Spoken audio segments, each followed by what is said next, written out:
Hey, it's Brock here with Rock Hill Farms, and today I'm going to cut a tree down with this 60 volt Dewalt cordless chainsaw. And as I go through the process of cutting it down and getting it all bucked up for firewood, I'm going to give my thoughts on how this saw compares to my smaller gas-powered chainsaws, looking at the price, weight, power, convenience. Does this have a place in my toolbox or tool shed, and does it have a place in yours? So let's get started.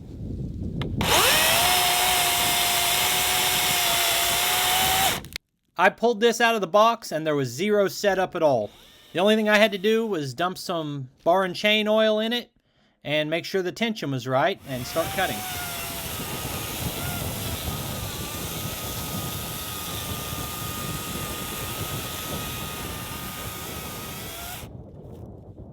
We've got a line of evergreen trees behind the house, and for some reason, last year one of those trees died.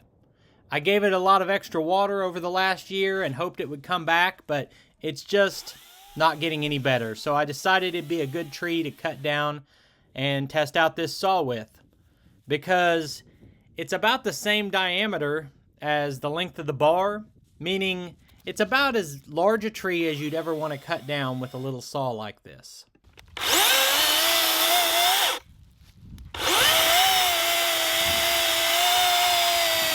Even though this was a really small tree, it's wanting to fall towards the other tree behind me, and on the other side of that is a power line.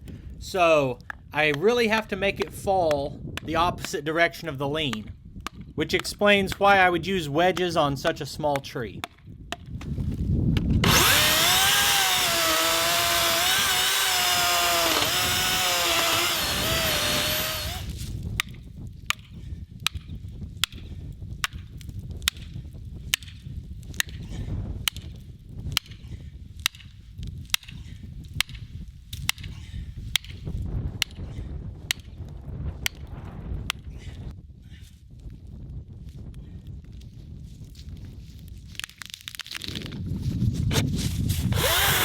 I'm going to fast forward through cutting up all the smaller limbs because there was never a question whether it could handle these 2-inch branches coming off in each direction. This is a 60 volt saw that cost $330. For that price you get the battery and one chain with it. The saws I would compare this to is a Stihl MS-170, which is a $200 saw, or a Stihl MS-250, which is a $340 saw. So in terms of price and in terms of the weight of the saw being 10 pounds, it's actually probably more comparable to my 250. In terms of power, I would say it cuts with more power than a 170, but less than the 250. It definitely has less power than the 250. So at that point, I would say it's a little bit overpriced compared to a gas saw. And the big factor that I haven't mentioned yet is that you're probably going to want more than one battery. And a second battery for this saw, you're looking at another $150. So basically, you can get a more powerful saw for the same price with the gas model, but we pretty much already knew that.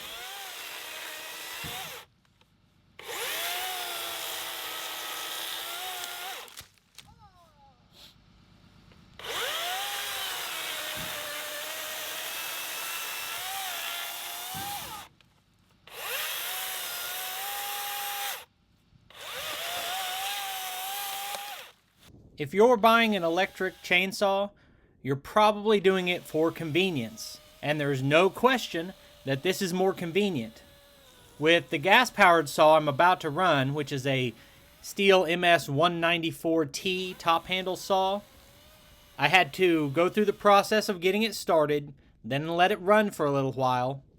Then I shut it off and ran this saw, and when I went to run the gas saw again, I had to go through that process a second time. So, no question, it's more convenient to just push the button and go. In terms of convenience, there's a lot of manufacturers that make a comparable saw to the one I'm using. I went with Dewalt because of their Flexvolt system. meaning I can take the battery out of this chainsaw and run it in any of my other Dewalt power tools, whether that is a 20 volt tool, a 60 volt tool, or a 120 volt tool. I'm already heavily invested in the Dewalt system, so it's nice that there's compatibility across different volt range of tools. Okay, I went most of the way down it with the electric. Now I'm gonna run this little top handle saw. It's a Stihl MS 194T. I'm gonna make the same cuts I was just making with that saw so I can get a feel for the difference.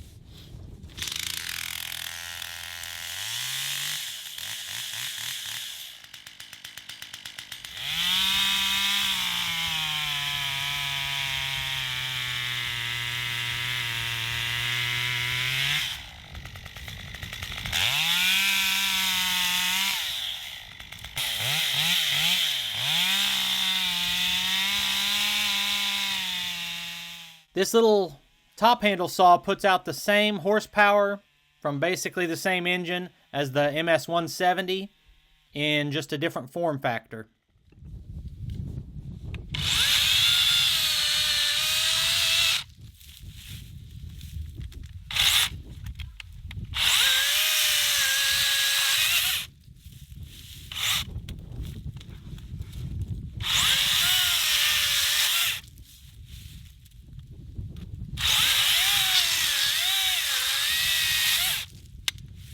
When I was recording earlier, I had some issues with the audio, picking up too much wind, so I'm recording this again.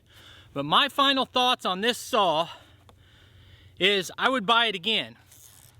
I came into this as a skeptic about how useful a battery-powered saw could be.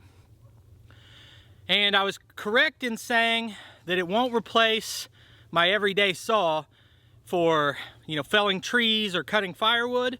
It just doesn't have the power or the battery capacity for that without buying a lot of the batteries. And the batteries are actually almost as expensive as the saw. But I was pleasantly surprised by how quickly it cut through that log that was, 3/4 of the length of the bar. And if it'll cut that, then this is going to be an excellent saw for just cleaning up a few limbs from your yard. If you go on a job and you weren't expecting to cut anything down, but the homeowner says, hey, while you're here, could you trim that up? Well, sure, I have a saw with me. And that way you can do that already, but this way you can do it without carrying fuel with you, which is an extra hassle. So I appreciate you taking time to watch this. I'll put links over here to more of our videos, and I'll see you next time.